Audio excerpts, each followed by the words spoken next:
Capítulo 6. El Swami de los Tigres. He descubierto la dirección del Swami de los Tigres. Vamos a visitarlo mañana. Esta magnífica sugerencia venía de Chandi, uno de mis amigos en la escuela secundaria. Yo estaba ansioso por encontrar al santo que en su vida premonástica había capturado tigres y luchado contra ellos con sus propias manos, pues en mí anidaba un ardiente y juvenil entusiasmo por tan notables hechos. El día siguiente amaneció frío y ventoso, pero Chandi y yo partimos con alegría. Después de mucho buscar, inútilmente, en Bhowanipur, fuera de Calcuta, llegamos a la casa deseada. De la puerta colgaban 2 argollas de hierro que hice sonar con fuerza. A pesar del gran ruido que se produjo, un sirviente se aproximó con paso lento. Su irónica sonrisa mostraba a los visitantes que, a pesar del ruido producido, este era impotente para perturbar la tranquilidad de la casa del santo. Sintiendo la silenciosa reprimenda, mi compañero y yo agradecimos que se nos condujera a la sala. Mas nuestra larga espera allí nos produjo un desagradable recelo. En la India, para los investigadores de la verdad, la ley no escrita es la paciencia. Un maestro puede, intencionalmente, poner a prueba nuestra vehemencia para encontrarle. Esta astucia psicológica es empleada con frecuencia en Occidente por los médicos y los dentistas. Finalmente llamados por el sirviente, Chandi y yo entramos en el dormitorio en donde el famoso Swami Sohom estaba sentado sobre su cama. La visión de su tremendo cuerpo nos produjo una profunda impresión y con los ojos desorbitados quedamos mudos. Nunca habíamos visto un cuerpo semejante, con unos bíceps que parecían balones de fútbol. Sobre su cuello inmenso, la fiera y no obstante serena faz del Swami se hallaba adornada con abundantes bucles, barba y bigote. Una mirada como de paloma y de tigre a la vez brillaba en sus ojos negros. Estaba desnudo, salvo una piel de tigre alrededor de su musculoso vientre. Cuando volvimos de nuestro asombro, mi amigo y yo saludamos al monje, expresándole nuestra admiración por sus extraordinarias proezas en la arena felina, y a continuación le preguntamos: ¿podría usted hacernos el favor de decirnos cómo es posible dominar a la bestia más feroz de la jungla, el tigre real de Bengala, simplemente con la fuerza de los puños? Hijos míos, para mí no es nada dominar tigres. Podría hacerlo ahora si fuese necesario. Y rió alegremente como un niño. Ustedes ven a los tigres como tigres, pero yo los considero como gatitos. Swamiji, creo que sería capaz de imprimir en mi subconsciencia el pensamiento de que los tigres son gatitos. ¿Pero qué puedo hacer para que ellos lo crean? Por supuesto que también es necesaria la fuerza, contestó. No podemos esperar la victoria de un niño que se imagina que un tigre es un gato. Unas manos fuertes son armas suficientes para mí. Nos pidió que lo siguiéramos al patio, donde golpeó la esquina de la pared. Un ladrillo saltó al suelo, y el cielo apareció a través del hueco dejado por el caído diente del muro. Me quedé aturdido de sorpresa y maravillado. Pensé que quien tenía la capacidad de arrancar un ladrillo de un muro sólido, mediante un solo golpe de su puño, sería capaz, seguramente, de dislocar los dientes de un tigre. Numerosos hombres, nos dijo, cuentan con la fuerza física que yo poseo, pero carecen de la fría confianza necesaria. Para quienes, aun siendo físicamente fornidos, no disponen de fortaleza mental, el mero encuentro con una bestia salvaje que salta libremente en la selva puede bastar para hacerlos desmayar. El tigre, cuando se encuentra en su ambiente natural y manifiesta su ferocidad innata, es muy diferente de los tigres drogados de los circos. Muchos hombres de fuerza hercúlea se han visto aterrorizados y en abyecta incapacidad ante el ataque de un tigre de Bengala. Así el tigre ha convertido mentalmente al hombre en un pasivo gatito. Sin embargo, para un hombre poseedor de un cuerpo robusto y de una inmensa capacidad de determinación, es posible invertir los términos con el tigre y forzarlo a que se convenza de que es un indefenso gatito. ¿Cuántas veces lo he hecho? Yo estaba perfectamente convencido de que aquel titán que estaba delante de mí era capaz de efectuar la metamorfosis de un tigre en un gatito. Parecía estar en vena de enseñar, así que Chandy y yo le escuchábamos respetuosamente. La mente es la que domina a los músculos. La fuerza de un martillazo depende de la energía que se le aplique. Así, el poder expresado por el instrumento corporal de un hombre depende de su voluntad dinámica y de su valor. El cuerpo está literalmente construido y sostenido por la mente. Bajo la presión de los instintos de vidas pasadas, la fuerza o la debilidad se infiltran gradualmente en la conciencia humana y se expresan como hábitos, los que a su vez se manifiestan como un cuerpo deseable o indeseable. La fragilidad externa tiene un origen mental. En un círculo vicioso, el cuerpo esclavizado por el hábito entorpece a la mente. Si el amo se deja mandar por el sirviente, éste se hace autócrata. En forma semejante, la mente es esclavizada cuando se somete a los dictados del cuerpo. Ante nuestras súplicas, el impresionante Swami consintió en relatarnos algo de su vida. Mi primera ambición, empezó diciendo, era luchar con tigres. Mi voluntad era poderosa, pero mi cuerpo era débil. Una exclamación de sorpresa salió de mi boca. Parecía increíble que este hombre, ahora con hombros de atlas, capaces de soportar enormes cargas, hubiera sido alguna vez débil. Fue mi indomable persistencia en enfocar mi mente en los conceptos de salud y fortaleza, continuó, lo que me hizo vencer mi incapacidad. Tengo muchas razones para ensalzar la fuerza persuasiva del vigor mental, como la causa directa para dominar a los tigres de Bengala. ¿Cree usted, reverendo Swami? Pregunté. ¿Que yo podría alguna vez luchar con tigres? Esta fue la primera y última vez que tan peregrina ambición visitó mi mente. Sí, contestó sonriendo. Pero hay muchas clases de tigres. Algunos vagan por las selvas de los deseos humanos. No se obtiene ningún beneficio espiritual golpeando a las bestias hasta dejarlas inconscientes. Es mejor vencer a los merodeadores internos. ¿Podría usted narrarnos, señor, cómo se transformó de domador de tigres salvajes en domador de salvajes pasiones? El Swami de los tigres calló. Su mirada adquirió una expresión de lejanía, evocando visiones de tiempos pasados. Percibí una ligera lucha mental para decidir si contestaba o no a mi pregunta. Finalmente, sonrió con aquiescencia y dijo: Cuando mi fama alcanzaba el cenit, me intoxiqué de orgullo y decidí no solo luchar contra los tigres, sino practicar algunos trucos con ellos. Mi ambición era forzar a las bestias salvajes a comportarse como animales domésticos. Así empecé mis exhibiciones públicas con magnífico resultado. Una tarde entró a mi cuarto mi padre con aire pensativo. Hijo, te traigo palabras de advertencia. Me gustaría impedir los males que te pueden sobrevenir como producto de la rueda de causas y efectos. ¿Es usted fatalista, padre? ¿Acaso deberíamos permitir que la superstición mancille las poderosas aguas de mis actividades? No soy fatalista, hijo, pero creo en la justa ley de la retribución, como se enseña en las Sagradas Escrituras. Hay resentimiento contra ti en la familia de la selva, y a su tiempo ésta se podría manifestar en contra tuya. Padre, me sorprende. Usted sabe que los tigres son hermosos, pero que no tienen misericordia. ¿Quién sabe si mis golpes podrían inyectar un poco de juicio y consideración en sus duras cabezas? Soy rector de una escuela selvática que enseña urbanidad. Por favor, padre, véame como un domador y nunca como un matador de tigres. ¿Cómo pueden mis buenas acciones acarrearme algún mal?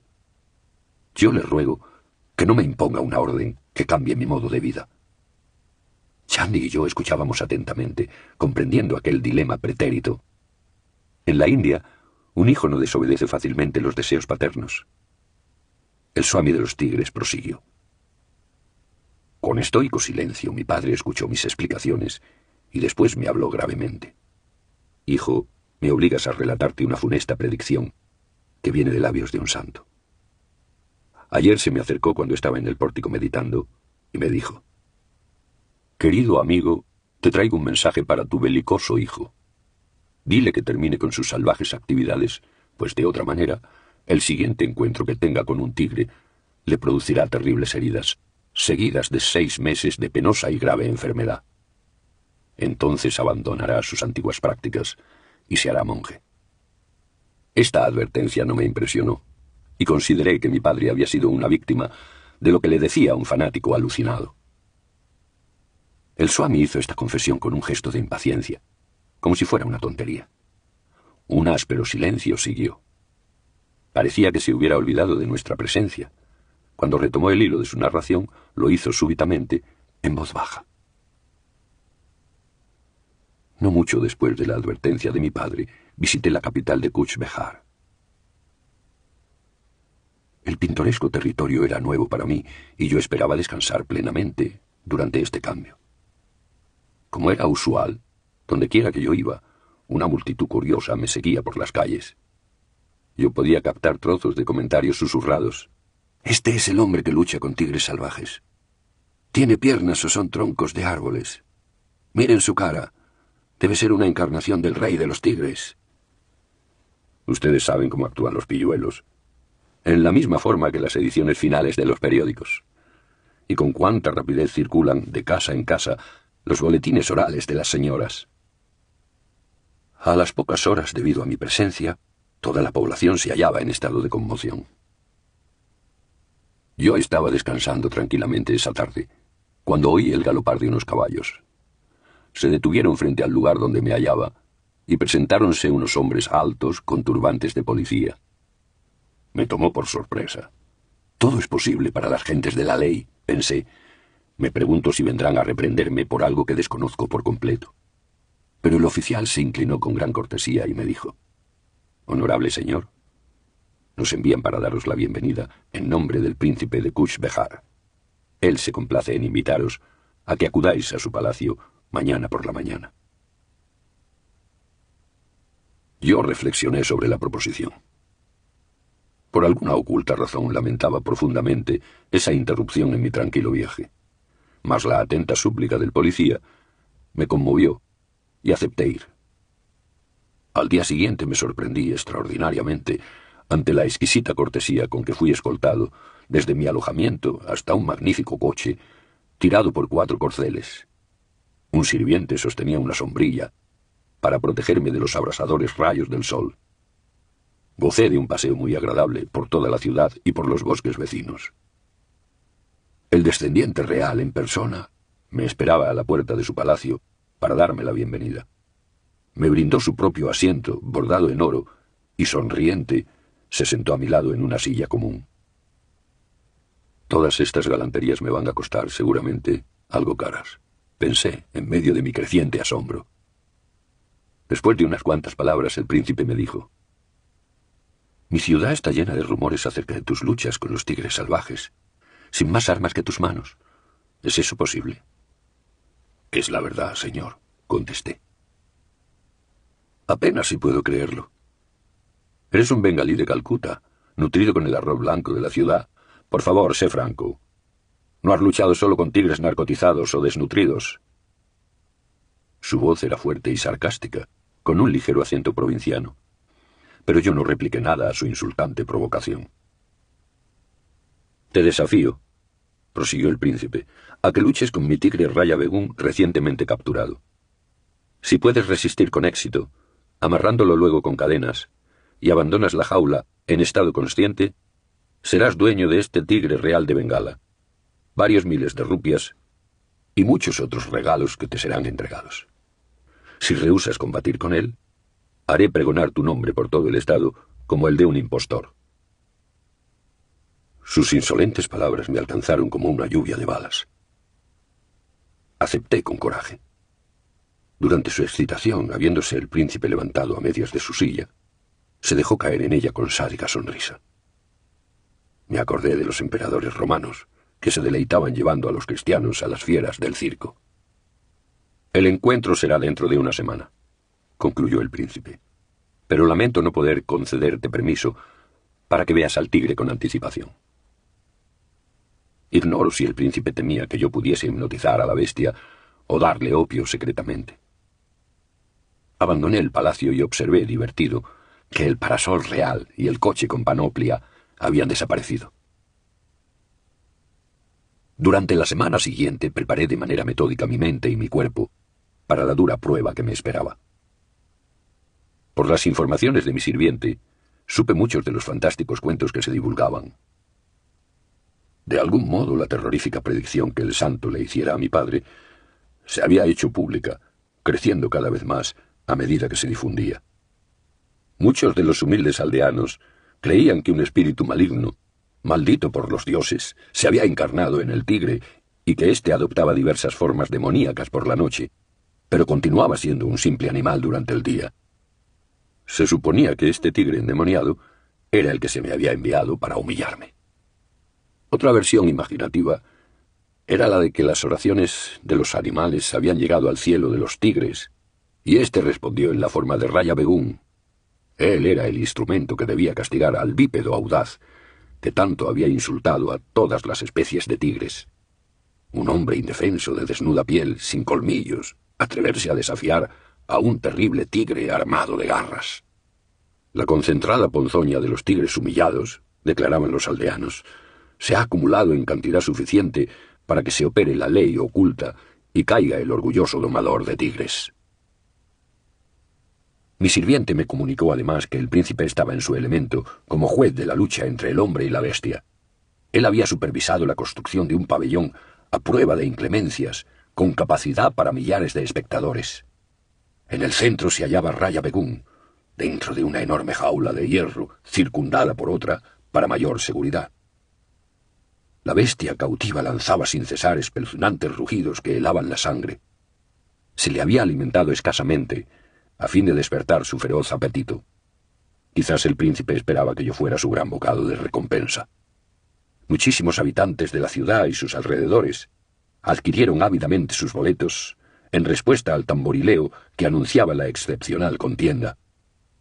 El día de la lucha se vio a centenares de personas que regresaban a casa por no haber tenido espacio donde acomodarse. Muchas se introdujeron por las aberturas de la carpa, otras se apiñaban debajo de las tribunas. A medida que el relato del Suavi llegaba a su clímax, mi excitación crecía.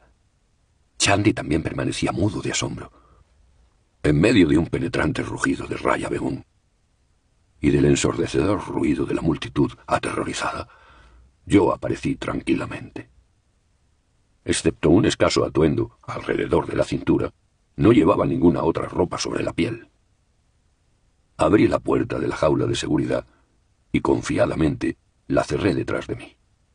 El tigre olió la sangre y saltó con estruendoso ruido contra las barras de su jaula, emitiendo un feroz rugido de bienvenida.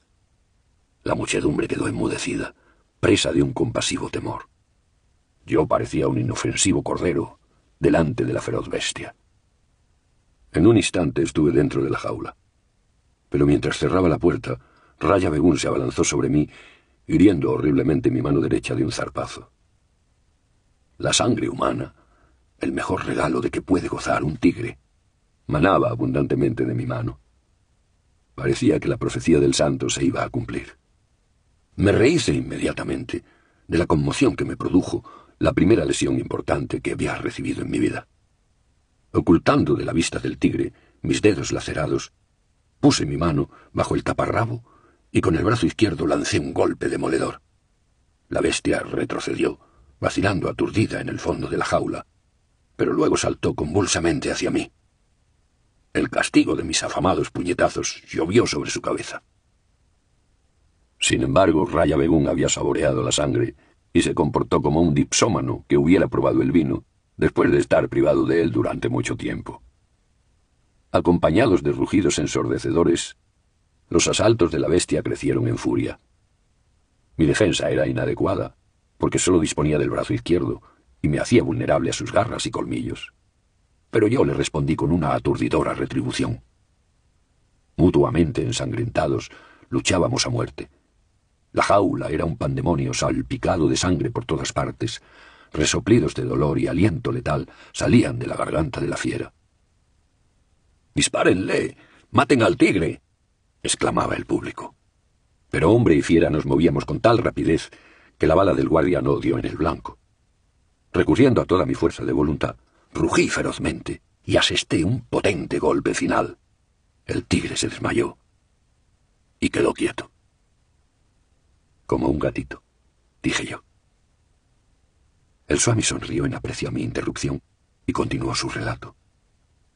Raya Begum fue vencido al fin. Su orgullo real recibió una última humillación.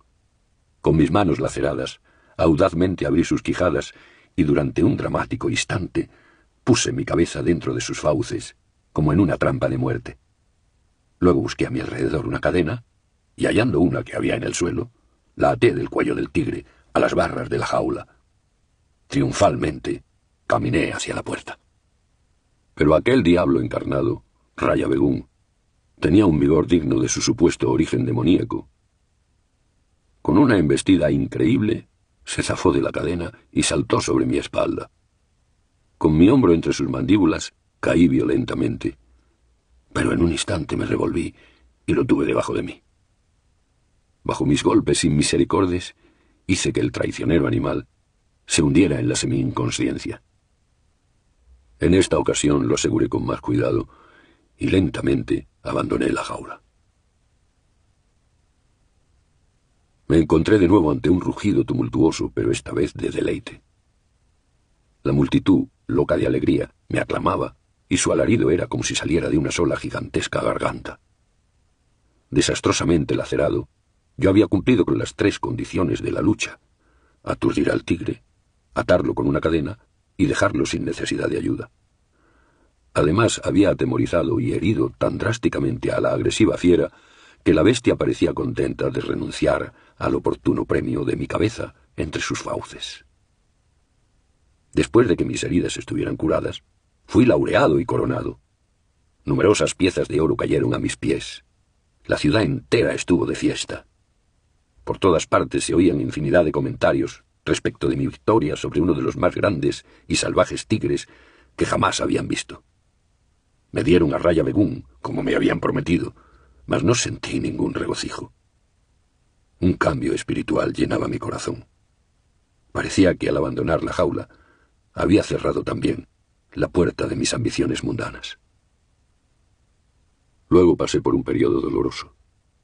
Por espacio de 6 meses me hallé entre la vida y la muerte debido al terrible envenenamiento de la sangre. Tan pronto como estuve bien para abandonar Kuch Behar, regresé a mi pueblo natal. Ahora sé que mi maestro es el santo que hizo la sabia predicción.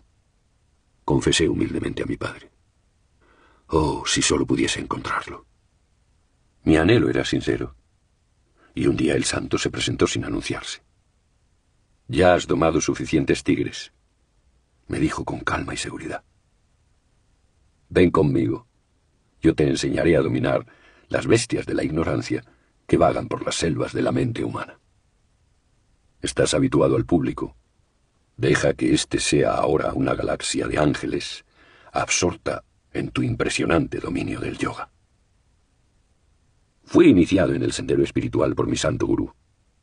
Él abrió las puertas de mi alma, oxidadas y anquilosadas por el desuso, y pronto marchamos juntos hacia el Himalaya para mi entrenamiento. Chandi y yo nos inclinamos a los pies del Swami, sumamente agradecidos por la vívida descripción de su ciclónica vida. Yo me sentí ampliamente recompensado por la larga espera probatoria a la que nos había sometido en la fría sala.